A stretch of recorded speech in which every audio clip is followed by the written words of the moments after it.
क्या होगा अगर मैं आपको बताऊं कि डिमेंशिया मनोभ्रंश के शुरुआती लक्षण भूलने की आदत बिल्कुल नहीं है। हम में से ज्यादातर लोग सोचते हैं कि इसकी शुरुआत खोई हुई चाबियों या भूले हुए नामों से होती है, लेकिन यह एक खतरनाक और बहुत आम गलतफहमी है। कुछ खामोश छिपे हुए संकेत होते हैं जो याददाश्त की समस्या जाहिर होने से बहुत पहले दिखाई देते हैं। ये ऐसे संकेत हैं जिन्हें लगभग हर कोई अनदेखा कर देता है, यह सोचकर कि ये बस चिड़चिड़ापन है, थकान है या महज बुढ़ापा है। आज हम डिमेंशिया की ऐसी ही 7 छिपी हुई निशानियों के बारे में बात करेंगे। इन लक्षणों को जानना आपको और आपके प्रियजनों को सबसे कीमती चीज दे सकता है, और वो है समय, काम करने का समय। इसलिए हमारे साथ बने रहे, क्योंकि इस वीडियो में दी गई जानकारी आपकी जिंदगी बदल सकती है। इससे पहले कि हम उन संकेतों की तरफ बढ़े, आइए जल्दी से समझते हैं कि डिमेंशिया आखिर है क्या। यह समझना जरूरी है, डिमेंशिया कोई एक अकेली बीमारी नहीं है। यह एक व्यापक शब्द है, जैसे कि दिल की बीमारी। यह लक्षणों के एक पूरे समूह का वर्णन करता है जो संज्ञानात्मक कार्यों, कॉग्निटिव फंक्शंस में लगातार गिरावट से जुड़े होते हैं। यानी मस्तिष्क की सोचने, याद रखने और तर्क करने की क्षमता में कमी। अल्जाइमर रोग, अल्जाइमर्स डिजीज, डिमेंशिया का सबसे आम कारण है, लेकिन इसके और भी कई कारण हैं। डिमेंशिया और सामान्य उम्र संबंधी भूलने की आदत में मुख्य अंतर यह है कि डिमेंशिया में आए बदलाव इतने गंभीर होते हैं कि वे रोजमर्रा के जीवन में बाधा डालने लगते हैं। चश्मा कहाँ रखा, यह भूल जाना सामान्य है, लेकिन चश्मा किस काम आता है, यही भूल जाना एक चिंता का विषय है। हम ऐसे ही गहरे और कम स्पष्ट बदलावों के बारे में बात करने जा रहे हैं। तो पहला खतरे की घंटी जिसके बारे में अक्सर कोई बात नहीं करता, वो है इंसान के स्वभाव में आने वाले हल्के पर लगातार बदलाव। सोचिए, आपके वो पिताजी जो हमेशा शांत और समझदार रहते थे, अचानक शक्की हो जाते हैं। वो पड़ोसियों पर अखबार चुराने का इल्जाम लगाते हैं, या फिर बिना किसी ठोस वजह के सब पर गुस्सा करने लगते हैं। या फिर इसके उल्टा, आपकी ऊर्जावान, एनर्जेटिक, मिलनसार माँ अचानक खुद में सिमट जाती है, डरती है और चिंतित रहने लगती है। हम ऐसी हरकतों को तनाव, जिंदगी की परेशानियों या फिर बुजुर्गों वाला मिजाज कहकर टाल देते हैं। लेकिन ये एक बहुत बड़ी गलती है। इंसान का स्वभाव, नेचर, कई दशकों में बनता है। यह उसकी बुनियाद है, और अगर यह बुनियाद अचानक बिना वजह बदलने लगे, तो यह दिमाग में होने वाले संरचनात्मक बदलावों का संकेत हो सकता है। यह सिर्फ खराब मूड नहीं है, ये आपके दिमाग की मदद के लिए पुकार हो सकती है। दिमाग का वो हिस्सा जो आत्मनियंत्रण, सेल्फ कंट्रोल और सामाजिक व्यवहार को संभालता है, वो अब खराब हो रहा है। यह एक बहुत जरूरी निशानी है जो अक्सर दूसरे लक्षणों से पहले दिखाई देती है। चलिए एक आसान सा उदाहरण या मिसाल देखते हैं। जरा उस इंसान के बारे में सोचिए जो जिंदगी भर महफिलों की जान रहा हो, जिसे लोग और शोर शराबा बहुत पसंद हो। लेकिन धीरे धीरे वह मुलाकातों से कतराने लगता है। पहले वह बड़े जश्न, पार्टी में जाना टाल देता है, फिर दोस्तों के साथ छोटी मोटी बैठकों को भी ना कर देता है, और अंत में फोन कॉल्स का जवाब देना भी छोड़ देता है। घर वाले या परिवार सोचते हैं कि वह बस थक गया होगा, अब शांति चाहता है। मगर असल में वह बातचीत इसलिए टाल रहा है क्योंकि उसे गुफ्तगू की लहर, बात का सिलसिला समझने में, सही शब्द चुनने में या मज़ाक को समझने में परेशानी होने लगी है। सामाजिक मेलजोल अपने आप में एक बहुत मुश्किल दिमागी प्रक्रिया है, और जब दिमाग इस जिम्मेदारी को पूरा नहीं कर पाता, तो सबसे आसान हल निकलता है अकेलापन या आइसोलेशन। इसलिए अगर आप देखते हैं कि आपका कोई अपना बिना किसी खास वजह के मिलनसार से तन्हाई पसंद करने वाला बन रहा है, तो इस बात को हल्के में न लें। प्यार से उसकी वजह जानने की कोशिश करें। हो सकता है अकेला रहने की इच्छा के पीछे कोई बड़ी समस्या छिपी हो। इन बदलावों को महज डिप्रेशन या खराब मूड से अलग पहचानना बहुत जरूरी है। अवसाद, डिप्रेशन में भी उदासी और लोगों से दूरी बनाने की समस्या हो सकती है। लेकिन जब यह भूलने की बीमारी डिमेंशिया की वजह से होता है, तो व्यक्ति के व्यवहार में आने वाले बदलाव अक्सर बहुत अजीब और तर्कहीन होते हैं। उदाहरण के लिए, कोई इंसान जो पूरी जिंदगी बहुत चौकन्ना और सतर्क रहा हो, वे अचानक हद से ज्यादा भरोसा करने लगे और ठगों, धोखेबाजों को आसानी से पैसे दे दे। या फिर वो पूरी तरह से बेबाक हो जाए, बेवक्त के मजाक करे या दूसरों की निजी सीमाओं को लांघने लगे। ऐसा इसलिए होता है क्योंकि दिमाग का वह हिस्सा प्रभावित हो जाता है जो हमारा अंदरूनी नैतिक कंपास और नियंत्रक सेंसर होता है। व्यक्ति असल में बुरा नहीं बनता, बल्कि वह सामाजिक मर्यादाओं और अपने कामों के नतीजों को सही ढंग से समझने की क्षमता खो देता है। अगर आप किसी अपने में ऐसे गैर चरित्रगत असामान्य बदलाव देखते हैं, तो ये उस व्यक्ति की आलोचना करने का नहीं, बल्कि गंभीर चिंता करने और तुरंत किसी विशेषज्ञ या डॉक्टर से सलाह लेने का एक गंभीर कारण है। दूसरा, और शायद आपके लिए सबसे ज्यादा दुखद संकेत, यह है कि आपके प्रियजन के अंदर धीरे धीरे हमदर्दी एम्पैथी कम होने लगती है। हमदर्दी क्या है?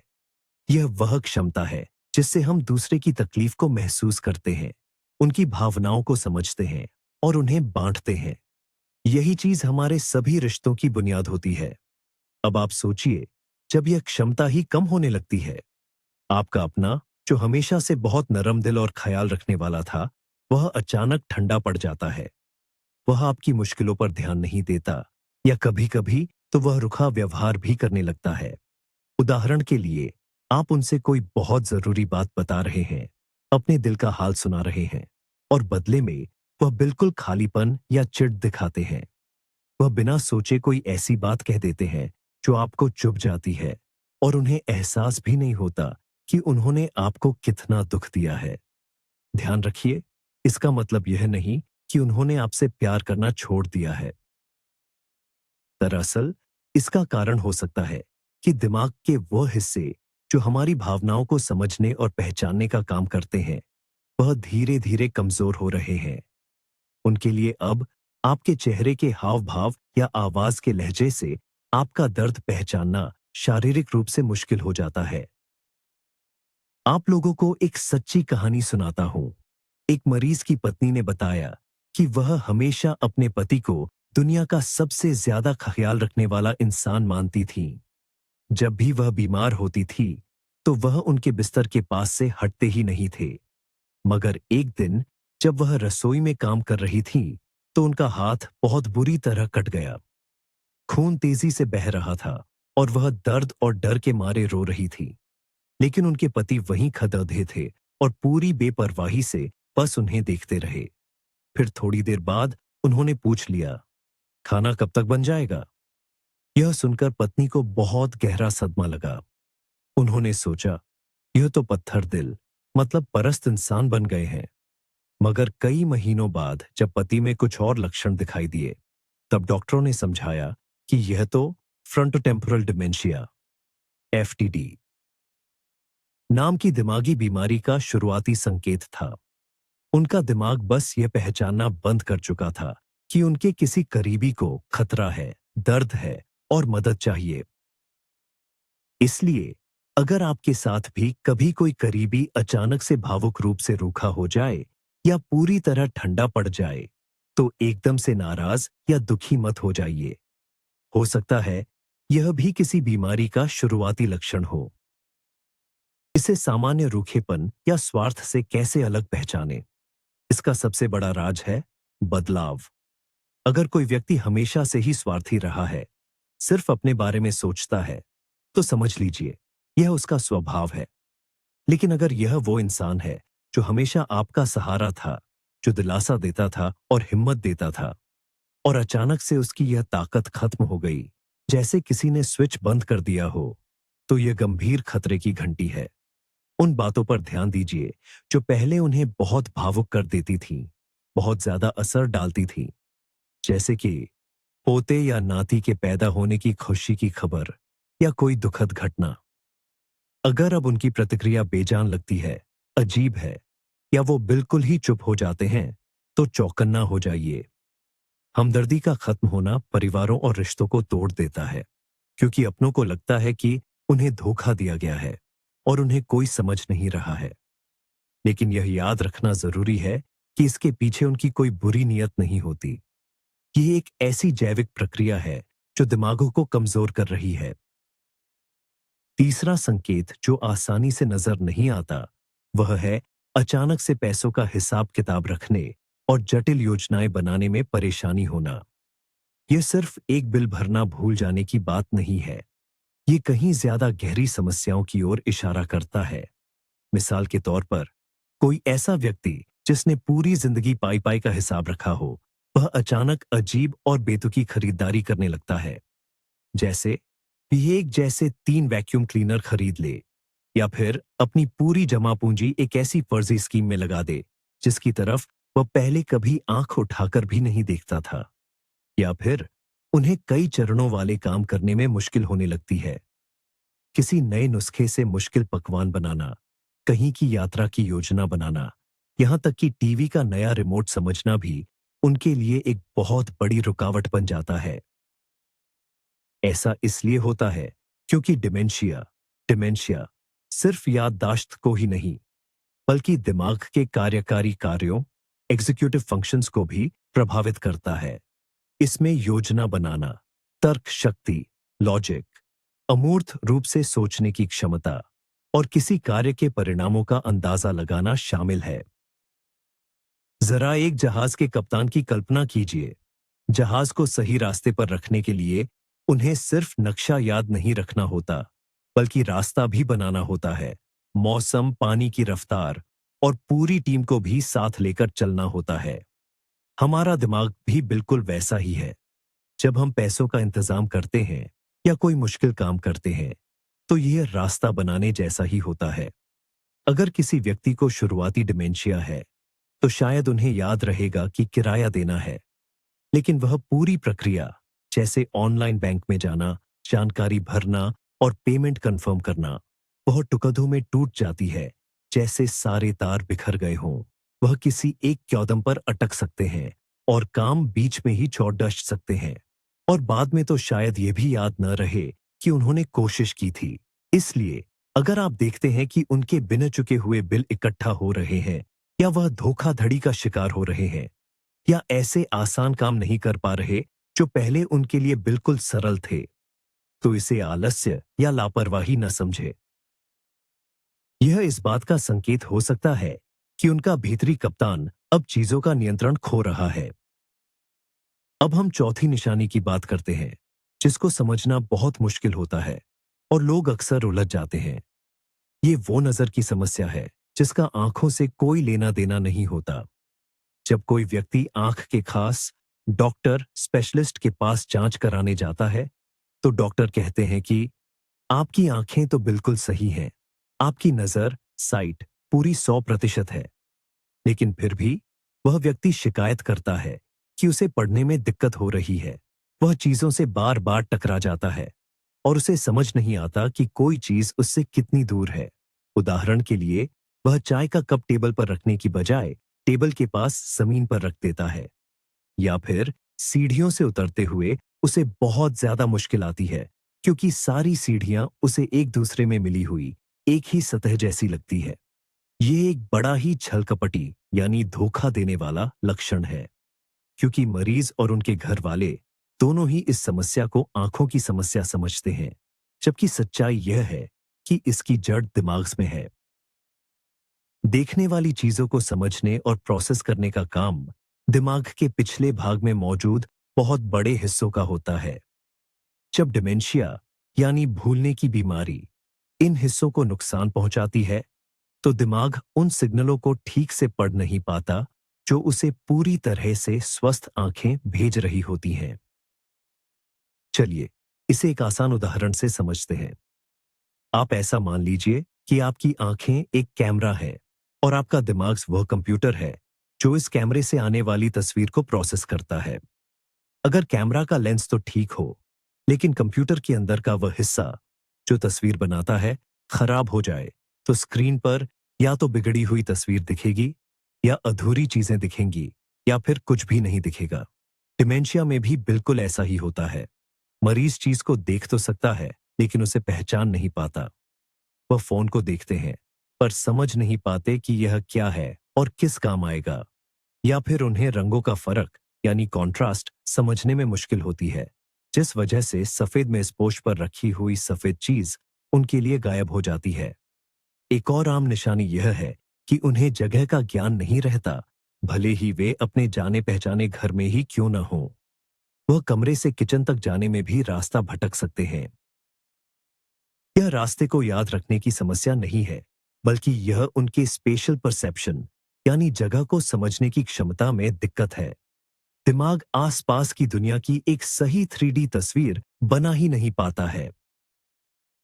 यह लक्षण बहुत खतरनाक है, क्योंकि इससे गिरने और चोट लगने का खतरा काफी बढ़ जाता है।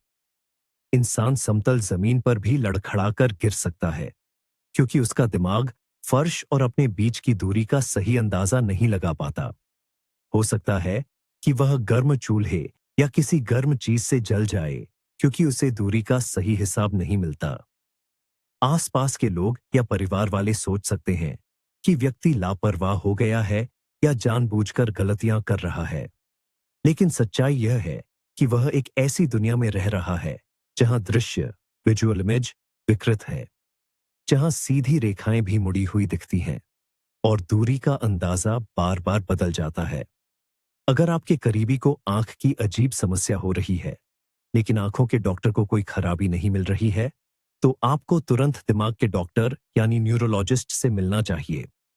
इस तरह की दिक्कतें लेवी बॉडी डिमेंशिया या फिर अल्जाइमर रोग के एक रूप, जिसे पोस्टीरियर कॉर्टिकल एट्रोफी कहते हैं, जैसी गंभीर बीमारियों का संकेत हो सकती है। इन शिकायतों को नजरअंदाज न करें। यह किसी बहुत गंभीर स्वास्थ्य समस्या की निशानी हो सकती है। पांचवी धीमी निशानी, जिसे लोग अक्सर आलस या उदासी डिप्रेशन मान बैठते हैं, वह है मन की सुस्ती और पहल करने की इच्छा का पूरी तरह खत्म हो जाना। यह सिर्फ खराब मूड या थोड़ी देर की थकान नहीं है। यह तो एक गहरा, हर तरफ फैला हुआ ऐसा बेपरवाही है उस हर चीज के लिए जो पहले खुशी देती थी और मायने रखती थी। वह इंसान जिसे बागवानी से बेहद प्यार था, अब अपने बगीचे में झांकने तक नहीं जाता। पक्का मछुआरा अपनी छड़ी उड़न को हाथ भी नहीं लगाता, और बुनाई की शौकीन औरतें अपनी सिलाई और ऊन को ऐसे ही फेंक देती है। जब आप उनसे वजह पूछते हैं, तो उनके पास कोई साफ जवाब नहीं होता। बस यही कहते हैं, मन नहीं करता, ताकत नहीं है, या क्या फर्क पड़ता है। वह घंटों कुर्सी पर एक ही जगह घूरते हुए बैठे रह सकते हैं, या फिर बिना किसी मकसद के बस टीवी के चैनल बदलते रहेंगे। वह खुद से कोई काम शुरू नहीं करते। अगर उनसे कुछ करवाना है, तो आपको उन्हें लगातार टोकना पड़ेगा, बार बार याद दिलाना पड़ेगा और रास्ता दिखाना पड़ेगा। डिमेंशिया के लक्षणों में से यह एक ऐसा लक्षण है जो सबसे आम होते हुए भी सबसे ज्यादा नजरअंदाज किया जाता है। डिप्रेशन, अवसाद से यह किस तरह अलग है? डिप्रेशन में भी व्यक्ति अपनी पसंद की चीजों से मन हटा लेता है, लेकिन तब उसे बहुत तेज नकारात्मक भावनाएं महसूस होती हैं, जैसे कि गहरी उदासी, बेचैनी, खुद पर शर्म या अपराध बोध और निराशा। वह अपनी इस हालत से बहुत दुखी होता है। लेकिन अगर यह उदासीनता, एपैथी, डिमेंशिया के कारण है, तो शायद ये भावनाएं हो ही नहीं। व्यक्ति उदास नहीं होता, उसे बस किसी चीज से कोई फर्क नहीं पड़ता। वह भावनात्मक रूप से खाली, एम्प्टी हो जाता है। इसका कारण है दिमाग के अगले हिस्सों, फ्रंटल लोब्स का प्रभावित होना, जो हमारी प्रेरणा, मोटिवेशन, लक्ष्य बनाने की क्षमता और इच्छा शक्ति के लिए जिम्मेदार होते हैं। ऐसे कल्पना कीजिए कि आपकी कार का पेट्रोल खत्म हो गया है।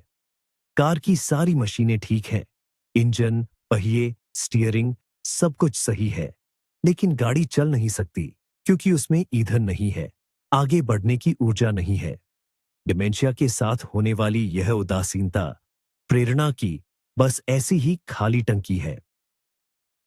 व्यक्ति शारीरिक रूप से कोई भी काम कर सकता है, लेकिन उसके अंदर उस काम को शुरू करने का कोई आंतरिक बल या स्पार्क नहीं होता। वह खुद को व्यस्त रखने की क्षमता खो देता है। इसे नजरअंदाज करना इतना जरूरी क्यों है? क्योंकि यह सुस्ती, अपाथी बहुत तेजी से दिमाग को कमजोर बना देती है। दिमाग भी हमारी मांसपेशियों की तरह है। इसे लगातार कसरत की जरूरत होती है। जब कोई व्यक्ति किसी चीज में रुचि लेना, पढ़ना, लोगों से बातचीत करना या यहां तक कि रोजमर्रा के छोटे मोटे काम करना छोड़ देता है, तो उसकी दिमागी क्षमताएं, कॉग्निटिव फंक्शंस बहुत तेजी से खत्म होने लगती है। सामाजिक अकेलापन और दिमागी कसरत की कमी इस स्थिति को और भी बिगाड़ देती है।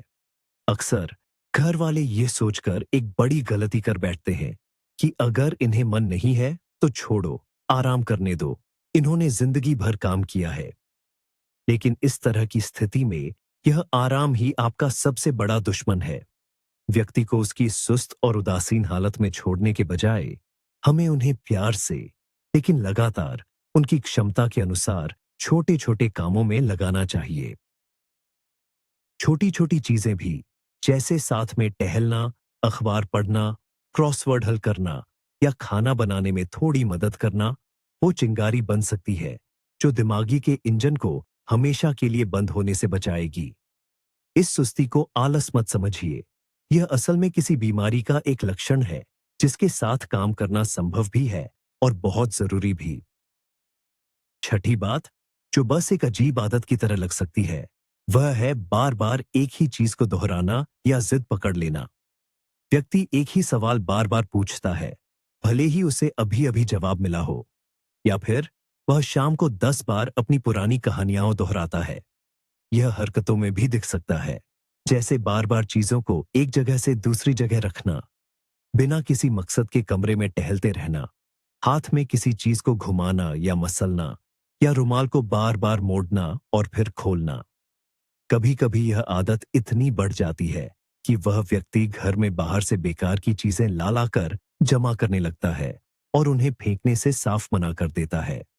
बाहर से देखकर लोग इसे सनक या बेतुकी जिद समझ सकते हैं, लेकिन हकीकत यह है कि अक्सर यह दिमाग का अपना तरीका होता है जिससे वह बढ़ती हुई घबराहट और उलझन से निपटने की कोशिश करता है। पहचाने हुए काम को बार बार दोहराने से मन को लगता है कि सब कुछ उसके काबू में है, जबकि दुनिया धीरे धीरे उसके लिए और भी ज्यादा उलझन भरी और डरावनी बनती जा रही है। इस बात को थोड़ा और गहराई से समझते हैं। आखिर ऐसा होता क्यों है? पहली बात, यह छोटी देर की याददाश्त की गड़बड़ी हो सकती है।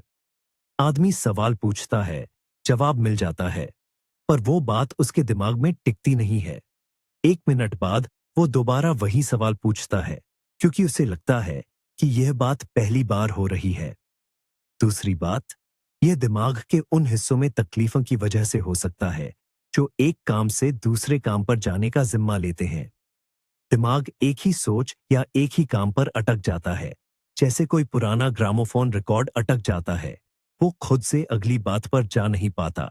इस व्यवहार को परसेवरेशन कहते हैं। तीसरा कारण, जैसा कि हमने पहले भी बात की थी, यह खुद को शांत करने का एक तरीका हो सकता है। जब आसपास सब कुछ अजीब और डरावना लगता है, तो एक ही तरह की लयबद्ध हरकत करना, जैसे कि धीरे धीरे झूलना या माला के मोती गिनना, तनाव को कम करने में मदद करता है। यह बिल्कुल वैसा ही है जैसे छोटा बच्चा डर लगने पर अपना अंगूठा चूसता है। अब ऐसे में क्या करें? सबसे बड़ी गलती यह है कि आप गुस्सा करें, चिल्लाएं या यह कहें, यह सवाल तो आपने मुझसे 100 बार पूछ लिया है। इससे उस व्यक्ति की घबराहट और उलझन और बढ़ जाएगी और यह आक्रामकता या गुस्सा पैदा कर सकता है। यह समझें कि वह जानबूझकर आपको परेशान करने के लिए ऐसा नहीं कर रहा है। सबसे अच्छी तरकीब है धीरे से उनका ध्यान भटकाना। अगर वह बार बार एक ही सवाल पूछते हैं, तो शांति से एक बार और जवाब दें और फिर उनका ध्यान किसी और विषय पर ले जाने की कोशिश करें। उन्हें चाय पीने के लिए कहें, साथ में पुरानी तस्वीरें देखें या उनकी पसंदीदा संगीत लगा दें। अगर वह कोई दोहराव वाली हरकत कर रहे हैं, तो उन्हें किसी और काम में लगाए जो ज्यादा सार्थक हो, लेकिन जिसमें वही हरकतें शामिल हों। उदाहरण के लिए, अगर वह रुमाल या नैपकिन को मरोड़ रहे हैं, तो उन्हें ऊन का गोला थमा दें और कहें कि वे इसे लपेट दें। जरूरी यह नहीं है कि आप उनके इस व्यवहार से लड़ें, बल्कि जरूरी यह है कि आप कारण समझें और उनकी ऊर्जा को किसी बेहतर और रचनात्मक दिशा में मोड़ दें। और अंत में सातवां, लेकिन बहुत ही हैरान कर देने वाला संकेत जो हमारी बुनियादी जरूरत से जुड़ा है, वह है खान पान की आदतों में आया अचानक बड़ा बदलाव। यह मुख्य रूप से मीठे की तीव्र लालसा या लत से जुड़ा है। जो व्यक्ति पूरी जिंदगी मीठी चीजों से दूर रहा हो, जिसे डेजर्ट मिठाई पसंद नहीं थे, वो अचानक बड़ी मात्रा में चॉकलेट, टॉफियां और केक खाना शुरू कर देता है। वह मिठाइयों को छुपाकर खा सकता है, चोरी छिपे इनका सेवन करता है, या फिर यह भी देखने को मिलता है कि वह उन चीजों में भी चीनी डालना शुरू कर देता है जहां इसकी जरूरत नहीं होती, जैसे कि सूप या सलाद में। यह महज खाने पीने की सनक या स्वाद का फेर नहीं है। वैज्ञानिक इसके पीछे कई कारण बताते हैं। पहला कारण, डिमेंशिया, खासकर अल्जाइमर जैसी बीमारियों में मस्तिष्क के वो हिस्से सिकुड़ सकते हैं या काम करना बंद कर सकते हैं जो हमें यह बताते हैं कि अब पेट भर गया है और अब रुक जाना चाहिए। व्यक्ति के लिए खुद को रोकना मुश्किल हो जाता है। दूसरा कारण यह है कि स्वाद की पहचान, परख बदल जाती है। खाना बेस्वाद या फीका लगने लगता है और सिर्फ बहुत तेज मीठा या बहुत तेज नमकीन स्वाद ही उनको संतोष या आनंद दे पाता है। मीठे की लत के अलावा लोगों में और भी अजीब हरकतें दिख सकती हैं। उदाहरण के लिए, कोई व्यक्ति ऐसी चीजें खाना शुरू कर सकता है जो खाने लायक नहीं है। इस खतरनाक स्थिति को पीका पीका कहते हैं। वे साबुन, गमले की मिट्टी या फिर बर्तन धोने वाला स्पंज भी खाने की कोशिश कर सकते हैं। ऐसा इसलिए होता है क्योंकि दिमाग चीजों और उनके उपयोग को सही ढंग से पहचानना बंद कर देता है। इसके अलावा खाना खाने का पूरा तरीका भी बदल सकता है। व्यक्ति यह भूल सकता है कि चम्मच या कांटे, कटलरी का इस्तेमाल कैसे करना है और हाथों से खाना शुरू कर सकता है। वह भूल सकता है कि उसने अभी अभी खाना खाया है और दोपहर के भोजन के 5 मिनट बाद ही फिर से खाना मांग सकता है। या इसके विपरीत, वह खाने में पूरी तरह से दिलचस्पी खो सकता है क्योंकि उसे भूख नहीं लगती या वह खाना खाने की जरूरत ही भूल जाता है। ये सभी चीजें गंभीर समस्याएं पैदा करती हैं, जैसे अचानक वजन बढ़ना या घटना, दम घुटने, चोकिंग का खतरा, डायबिटीज और दूसरी जटिलताएं। इसलिए खाने पीने की आदतों में कोई भी बड़ा और अस्पष्ट बदलाव दिखे तो आपको तुरंत सचेत हो जाना चाहिए। एक बात समझना बहुत जरूरी है, ये बदलाव किसी लाड़ प्यार या बुरे बर्ताव की वजह से नहीं होते। यह सीधे दिमाग की बीमारी का लक्षण है। अगर आपके बुजुर्ग रिश्तेदार ने सिर्फ मीठा खाना शुरू कर दिया है, तो उन्हें डांटना या जबरदस्ती उनसे मिठाई छीनना सही नहीं है। इससे सिर्फ झगड़ा होगा। इससे बेहतर है कि आप नुकसानदायक मिठाइयों को सेहतमंद विकल्पों से बदल दें, जैसे फल, बेरीज, सूखे मेवे, ड्राई फ्रूट्स और बिना चीनी वाली पास्टेला या टॉफी। उन्हें खाना बार बार लेकिन छोटी मात्रा में दें। अगर उन्हें चम्मच या कांटा इस्तेमाल करने में दिक्कत हो रही है, तो ऐसा खाना तैयार करें जो हाथ से आसानी से खाया जा सके। मिसाल के तौर पर छोटी टिक्कियां, स्लैश कबाब या सब्जियों की स्टिक्स। और सबसे जरूरी बात, रसोई में सुरक्षा का ध्यान रखें। घर में इस्तेमाल होने वाली चीजें जैसे क्लीनिंग प्रोडक्ट्स और जो चीजें खाने लायक नहीं हैं, उन्हें उनकी पहुंच से दूर रखें। खान पान में यह बदलाव महज उनकी मनमर्जी नहीं है। यह एक जरूरी चिकित्सीय संकेत है जिस पर आपको ध्यान देना होगा और नियंत्रण रखना होगा, ताकि आप अपने प्रियजन के स्वास्थ्य को बनाए रख सकें। तो आइए अब सब बातों का सार या निष्कर्ष निकालते हैं। हमने डिमेंशिया की शुरुआत के साथ ऐसे छिपे हुए और साधारण से न दिखने वाले लक्षणों पर बात की। ये लक्षण है: व्यक्तित्व में बदलाव आना, दूसरों के प्रति सहानुभूति कम हो जाना, पैसों के हिसाब किताब और योजना बनाने में मुश्किल, आंख की नहीं बल्कि दिमाग से जुड़ी दृष्टि संबंधी समस्याएं, सुस्ती और पहल करने की कमी, बार बार एक ही तरह का व्यवहार दोहराना और आखिर में खान पान की आदतों में अचानक बड़ा बदलाव। जैसा कि आप देख सकते हैं, यह सिर्फ सामान्य भूलने की आदत से कहीं ज्यादा जटिल है। ये लक्षण बहुत चालाक होते हैं क्योंकि इन्हें आसानी से किसी और बात का नाम देकर अनदेखा किया जा सकता है। लेकिन अब आपके पास जानकारी की शक्ति है। सबसे जरूरी बात जो आपको याद रखनी है वो ये कि अगर आपको खुद में या अपने किसी प्रियजन में इनमें से एक या एक से अधिक संकेत नजर आते हैं, तो घबराइए नहीं और न ही खुद से कोई फैसला या निदान लगाइए। लेकिन हाँ, इन्हें नजरअंदाज भी मत कीजिएगा। यह तुरंत डॉक्टर से मिलने का एक कारण है, चाहे वह सामान्य चिकित्सक, जनरल फिजिशियन, न्यूरोलॉजिस्ट या मनोचिकित्सक, साइकाइट्रिस्ट हो। जल्दी पहचान, अर्ली डायग्नोसिस, इस बीमारी को ठीक तो नहीं कर सकती, लेकिन समय पर इलाज शुरू करने से इसकी रफ्तार धीमी हो सकती है, जीवन की गुणवत्ता सुधर सकती है और आपको और आपके परिवार को तैयारी करने तथा इस नई स्थिति के हिसाब से ढलने के लिए कुछ कीमती समय मिल सकता है। इस महत्वपूर्ण वीडियो को अंत तक देखने के लिए आपका बहुत बहुत धन्यवाद। अगर आपको यह जानकारी उपयोगी लगी हो, तो कृपया इसे लाइक करें और हमारे चैनल को सब्सक्राइब करें। और हाँ, कमेंट्स में जरूर बताइए कि क्या आपने भी अपने किसी करीबी में ऐसे बदलाव देखे हैं। आपकी कहानी शायद किसी और को समय रहते सही कदम उठाने में मदद कर सके। अपना और अपनों का ख्याल रखें।